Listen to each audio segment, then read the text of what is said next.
यह कहानी है भारत और श्रीलंका के बीच खेले गए उस मैच की जो मैच टीम इंडिया के लिए करो या मरो की स्थिति वाला मैच था। उसी मैच के दौरान एक लम्हा ऐसा आता है जब सौरव गांगुली बल्लेबाजी कर रहे थे और बॉलिंग पे था चामुंडावास, जहां चामुंडावास की गेंद पर गांगुली मिड ऑन पर कैच दे बैठते हैं और फिर तो गांगुली को आउट करके चामुंडावास खुशी से पागल हो उठा और वह गांगुली को मुक्का दिखा अजीब तरीके से गांगुली पे अग्रेसन दिखाने लगा था। लेकिन तभी एम्पायर ने उस गेंद को नो बॉल घोषित कर दिया। अब तो चामुंडावास का बहुत बुरा हाल हो चुका था, गांगुली को जीवन दान मिल चुका था और अब बारी चामुंडावास के उस एग्रेशन की हैकड़ी निकालने की थी। और जब गांगुली ने चामुंडावास को वॉश करना शुरू किया तो गांगुली के तूफान में निस्तेनाबूद हो गया था चामुंडावास और दादा के दहशत से कांप उठा था श्रीलंका। तो चलिए दोस्तों, दादा के इस तूफानी बल्लेबाजी का पूरा हाईलाइट वीडियो हम आपको दिखाने जा रहे हैं। पहले आगे बढ़ने से पहले आपसे निवेदन है कि इस वीडियो पे एक लाइक जरूर दीजिएगा और कृपया करके हमारे चैनल को भी सब्सक्राइब जरूर कर लीजिएगा। तो चलिए फिलहाल सौरव गांगुली के बल्ले से चामुंडावास की वॉशिंग की इस कहानी को शुरू करते हैं। टीम इंडिया के लिए यह मैच किसी भी हाल में जीतना बेहद ज़रूरी था, क्योंकि भारतीय टीम अपने ग्रुप में शुरुआती 3 मैच से 2 मुकाबले हार चुकी थी।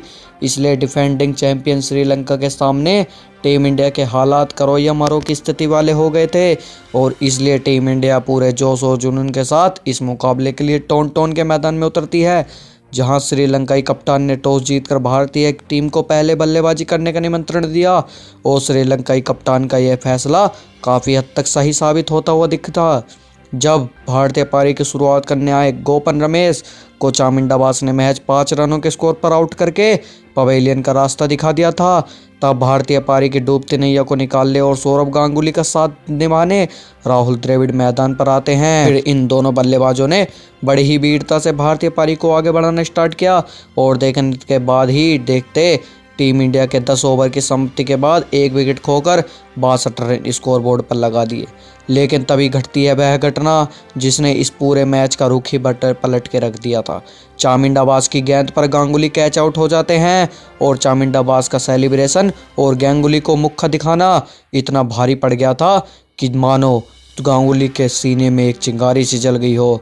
लेकिन तभी एम्पायर ने उस बॉल को नो बॉल करार दे दिया, जिससे गांगुली को अब जीवन दान मिल चुका था। लेकिन चामुंडावास ने जिस अंदाज में दादा को अग्रेसन दिखाया था, दादा ने उस बात को दिल से ले लिया और फिर शुरू होता है बंगाल टाइगर गांगुली का तांडव।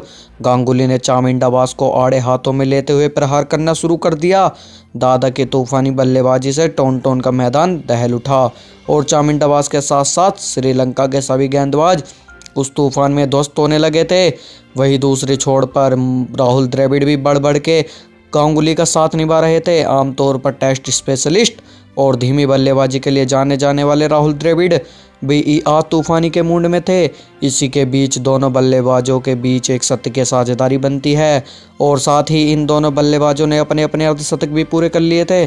और फिर धीरे धीरे जैसे यह पारी आगे बढ़ती है, द्रविड़ और गांगुली के इस तूफान ने अब सुनामी का रूप धारण करना शुरू कर दिया था।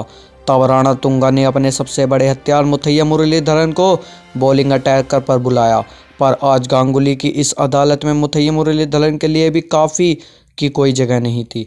गांगुली ने आगे बढ़कर मुथैया मुरलीधरन की गेंद को स्टेडियम के बाहर नदी में पहुंचाने लगे थे और देखते ही देखते राहुल द्रविड़ ने इस वर्ल्ड कप में लगातार अपना दूसरा शतक ठोक देते हैं। हालांकि 145 रनों की शानदार पारी खेलने के बाद राहुल द्रविड़ आउट हो जाते हैं और फिर बैक टू बैक विकेट, जिसमें सचिन तेंदुलकर 2 रन बनाकर, अजय जडेजा 5 रन बनाकर और रोबिन सिंह तो बिना खाता ही खोले पवेलियन पहुंच चुके थे। और गांगुली ने 17 चौके और छड़ी लगाते हुए 183 रनों की तूफान पारी खेली, जिसके बदौलत भारतीय टीम ने निर्धारित 50 ओवर में 371 रनों का एक विशाल टारगेट श्रीलंका के सामने खड़ा किया। और जवाबी कार्रवाई में टीम इंडिया ने घातक गेंदबाजी करते हुए श्रीलंका की पूरी टीम को 200 वाले रनों पर ही आउट कर दिया और भारत ने 157 रनों के बड़े मार्जिन से इस मैच में फतेह हासिल कर ली। तो दोस्तों, टीम इंडिया के दादा और बंगाल टाइगर सौरव गांगुली के इस धमाकेदार पारी के नाम इस वीडियो पर एक लाइक तो जरूर बनता है और चैनल पर नए हो तो प्लीज़ चैनल को सब्सक्राइब करना भी जरूर बनता है।